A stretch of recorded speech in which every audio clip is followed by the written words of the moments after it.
This is Saul Canelo Alvarez, a man who defines danger inside the ring. Yourself and Floyd Mayweather Jr. and tonight's bout with Terence "Bud" Crawford, if you can.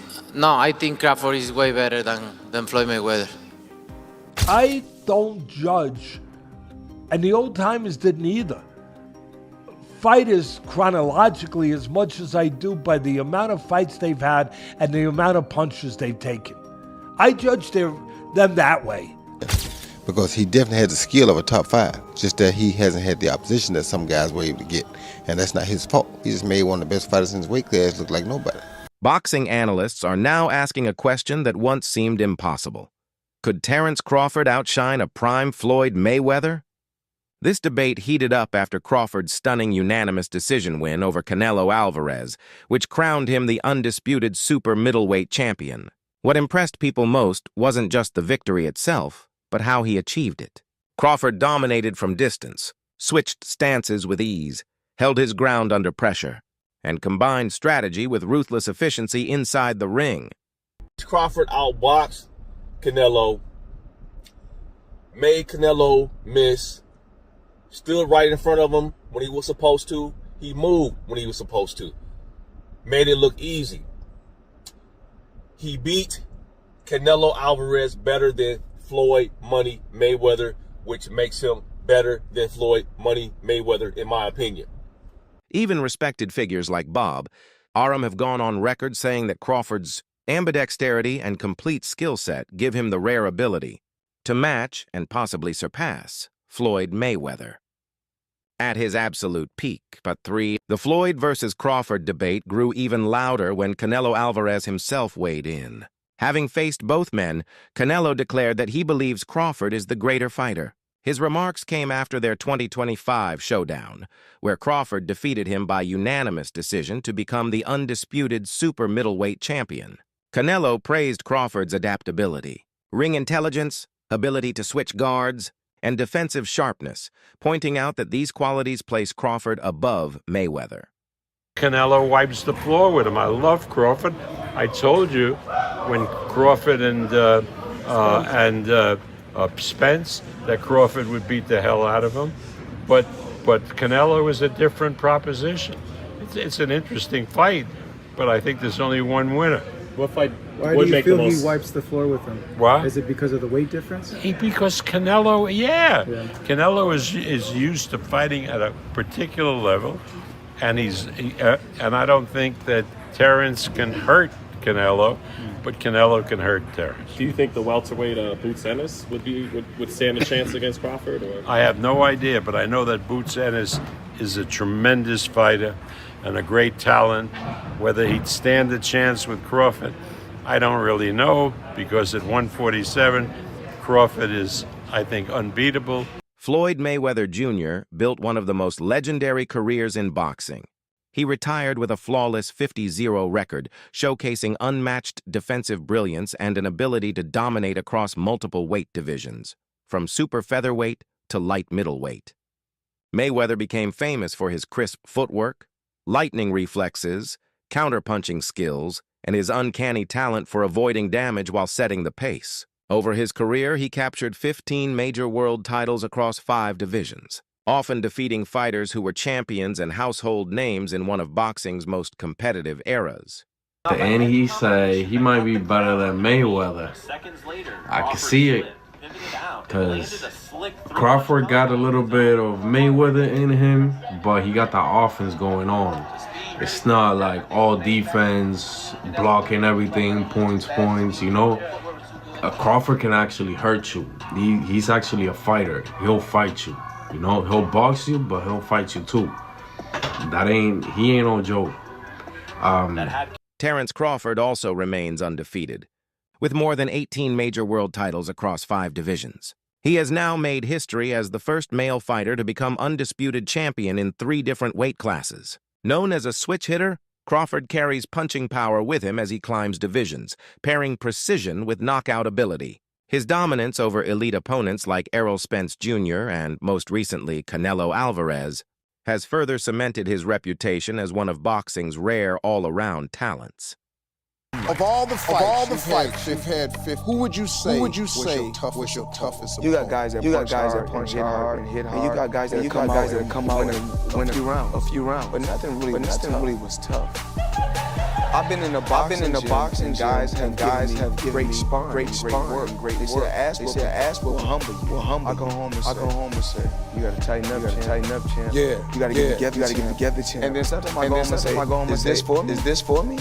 I make mistakes, but I strive every day to be a perfection. And we all know God only made one thing perfect, and that's my boxing.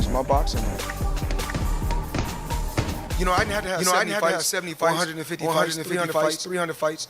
Did I not be the most world champions? Yes, you did. Yes, you did. Okay. And the least amount of fights? Yes, you did. Yes, you did. Who got the highest gate? Floyd Mayweather. Who made the most money? You did. Who was the most accurate fighter of all time? You were. So it's basically saying the greatest of all time. Okay. Crawford's recent clash with Canelo was one of boxing's defining moments.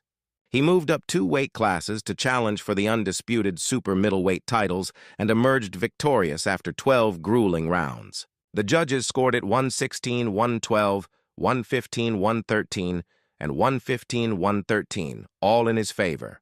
Crawford's game plan was straightforward yet brilliant. He dictated the ring with sharp footwork, pinpoint jabs, and perfectly timed counters, all while absorbing Canelo's power and pressure without breaking. Even after suffering a cut above his right eye from an accidental headbutt, Crawford never lost control. The win made him the first male boxer in modern history to become undisputed in 3 weight divisions, extended his record to 42-0, and secured his place among the sport's elite. You know, he was a little frustrated in there, but that's part of the game. And last question is, I know Trey, after the fight, have you feel yet the significance of this win and what it means in your legacy and your career? To be honest, when I set my sights on doing something and I know what I'm capable of, it's not like a surprise to me. It's a surprise to y'all because y'all didn't believe me, you know, but for me, I knew I could do it and I believed that I could do it. I just needed the opportunity. Terence, when did you know that you were going to beat him? Over here on your left. When he signed the contract. He seemed to focus mostly on body punches, and you were hitting him in the head a lot. Was it your reach that gave you the advantage? It was everything. You know, he wasn't hitting the body or anything. He was hitting my elbow because I was blocking it, but, you know, I think I was the better man tonight. In a recent interview, Roy Jones Jr. placed Terence Crawford in the same conversations usually reserved for the greatest of all time. He praised Crawford's ability to switch stances, his sharp timing, his high ring IQ, and his complete control on both offense and defense. While Jones admitted Crawford still needed a few more marquee matchups to completely seal his status, he explained that Crawford's dominant victories over top-tier opponents already proved that he is fulfilling the greatness many believed he was destined for.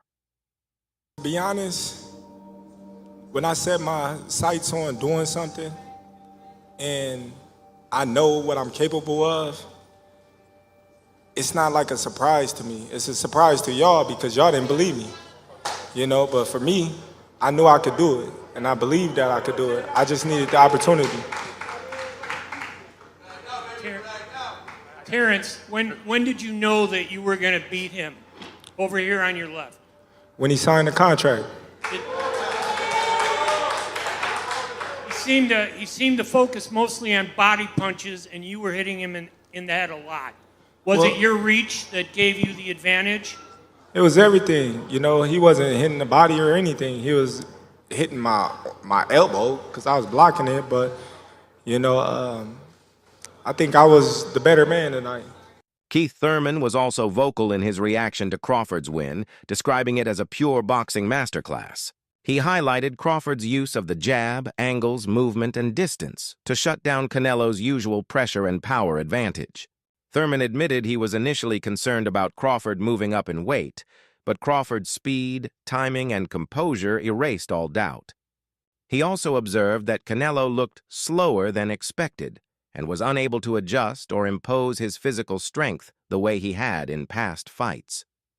In the end, Thurman concluded that Crawford's performance was a showcase of strategy and skill, proving that while Canelo remains dangerous, he was thoroughly outboxed. I'd rank him probably in your top 10, maybe even your top 5. Where do you rank Terence, in your opinion? I put him in the top 15, maybe the top 10, because he definitely has the skill of a top 5. Just that he hasn't had the opposition that some guys were able to get, and that's not his fault. He just made one of the best fighters in his weight class look like nobody. That's pretty damn good. Now he proved what we already thought. We just didn't see him against the best opposition near his weight class. See, this is the thing people don't understand. This is what I like about Bud. He reminds me of Roy. We ain't got to have the best opposition in our weight class. We want the best opposition near our weight class. There's been discussion that maybe, Crawford and Inoue are going back and forth tussling for pound for pound, that maybe Inoue because of the multiple weight divisions. You're shaking your head no. Tell me why no. Because Inoue also, when he first moved up, he lost to Donaire. Don't forget that. Bud ain't lost nobody. Moving up or down, he moved up 3 times. He lost nobody. Don't tell me he better than Bud, no. What's up, people? It's the morning after the big fight. Crawford Canelo. Shout outs to Crawford. You did it, boy. You did it. For those who still aren't quite sure what they witnessed last night, I'm going to let you know that you witnessed what is called a notorious boxing clinic. This is everything done right, okay? First, he worked behind the jab, people. Boxing 101. Set your shots up behind the jab. Canelo froze up. He was able to minimize the pressure. Step 2, use the ring. Use the ring. Get to the outside. Make Canelo pivot. Make him pivot. Don't let his feet settle. Okay? Pick your spots. This was a notorious hit and don't get hit. That's boxing 101, people. It's actually the definition of boxing. For those who don't know the definition of boxing, it's to hit and not get hit. It's almost like a game of tag, to simplify it for you folks. All right? And yes, Crawford was tagging him. Not just with the jab, moving, but he was able to do another key factor, which is get respect in the ring.